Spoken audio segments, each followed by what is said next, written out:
When traveling, avoid asking strangers for photos. The next shot might be your last. The perfect angle wasn't enough. The photographer kept asking them to move left, then left again. Students thought they'd found the right spot, but then the girls heard a click and thought they were done.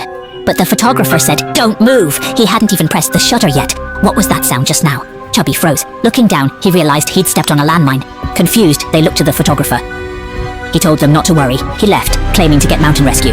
Instead, he climbed higher, grabbed his prepared telescope, and watched the drama unfold below. They waited for help that never came. The girl nearly cried, but then another friend laughed. He decided to come clean. He asked Chubby why tourist spots would have landmines. Chubby couldn't answer. The friend entered the woods, pulled out a shovel, and shocked everyone by digging. He'd planted the mine, crushing on the girl who only liked chubby guys. His scheme with the photographer was about to succeed. Chubby, protecting his girlfriend, confidently declared the mine was fake. He said, "If it were real, you wouldn't be so close." The friend admitted it wouldn't explode, but then, he warned, "It won't explode now, but remove the safety pin and it might." Chubby's smile faded. The girl begged her friend to let them go. Seeing her still defend Chubby, the angry friend threw the safety pin downhill. He left without looking back, but didn't go far. He came to watch the show with Guangtu, leaving the two in disarray. The chubby guy told his girlfriend to go too, as he could barely hold on. But she refused to leave, determined to save him. Soon he found a safety pin, but she couldn't reattach it. As he was about to collapse, she decided to dig a hole behind him. Maybe jumping in before the blast would save them. But it was getting dark and the hole wasn't ready. As they panicked, a hunting dog charged at them. The girl grabbed a shovel to protect her boyfriend. The hunter arrived, thinking they'd hurt his dog. He immediately aimed his gun at them, the girl explained. The boy had stepped on a landmine. The hunter found this amusing. He'd hunted here often. If there were mines, he'd be long gone. He didn't believe their explanations. To test them, he coldly threw a rock at the chubby guy. Seeing no reaction, he finally believed. The hunter apologized profusely. Just as they thought they'd be saved, he had no intention to help. His expression changed as he leered at the girl, reaching for her. The boy stood frozen, unable to move. The hunter's brazenness was due to the landmine under the boy's foot. Any movement would be fatal. To spare his girlfriend further abuse, the boy offered all his money and cards, hoping to buy their safety. The hunter scoffed, tossing the money aside. He advanced on the girl, intending to undress her. Unable to bear it, the boy shouted. The hunter angrily pushed the young man after he spoke, provoking him to step forward and challenge him. The young man looked unhappy, but did not dare to move at all. To get rid of this demon as soon as possible, his girlfriend finally had to give in, personally took off her little clothes, handed them to the hunter, and asked him to leave quickly.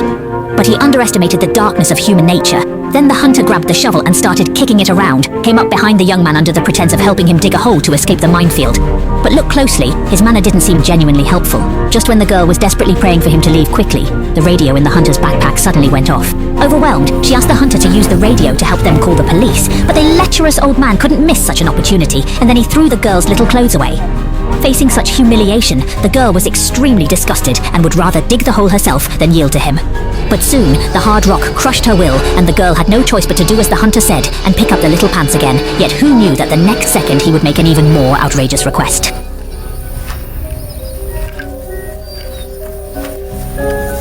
In this manner, the girl really did pick up the little pants like a dog.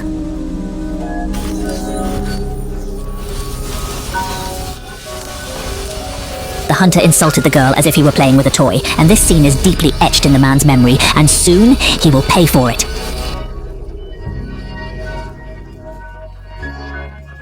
Finally, the girl got the radio, but she didn't expect that the other side couldn't understand English at all.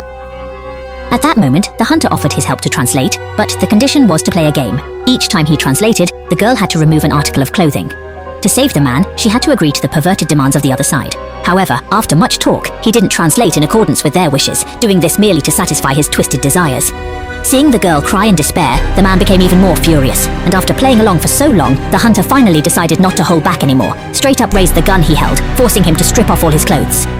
Seeing what happened, the man quickly began to curse loudly, thus drawing his attention, and then he let the girl take the chance to escape. The hunter quickly took his dog and gave chase, but left his gun behind. This could be their chance to turn the tables. The man grabbed the chain to hook the gun. The hunter returned with the girl. He held a knife to the man's throat. Despite having the gun, he couldn't use it without risking the girl's safety. The dog suddenly knocked the man down. No explosion followed. The landmine was fake. Dawi didn't intend to kill. He only wanted to teach them a lesson. Though they survived, it was too late. The hunter had already fatally abused the girl. 6 months later, the man returned as a tourist, sneaking into the hunter's home.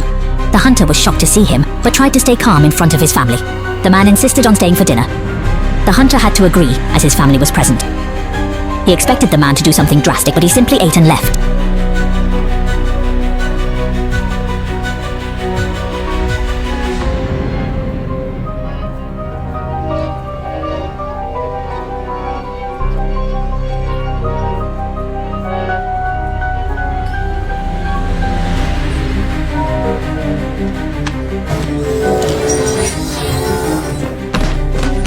hunter knew it was revenge. He claimed drunkenness caused his crimes. The man calmly drank, then forced his wife to. He said, "I'm drunk too. Forgive what I do next." He took out small pants. The hunter understood. The man grabbed his daughter, made her strip, threw her out to be fetched like a dog, just as the hunter did to his girlfriend. Crippled, he could only watch.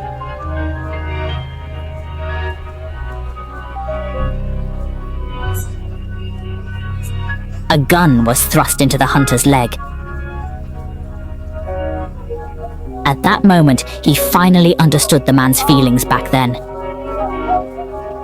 Before the final act, the man told the mother and daughter everything, revealing what kind of beast their husband or father truly was.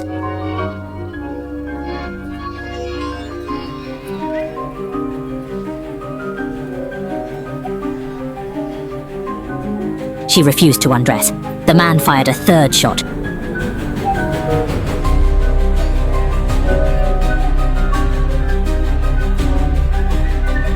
When the girl fell, the man was shocked.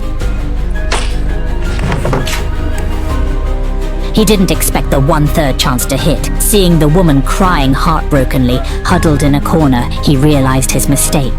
The hunter was to blame and should die. Blinded by anger, his impulsive act hurt innocent. He might live in regret forever.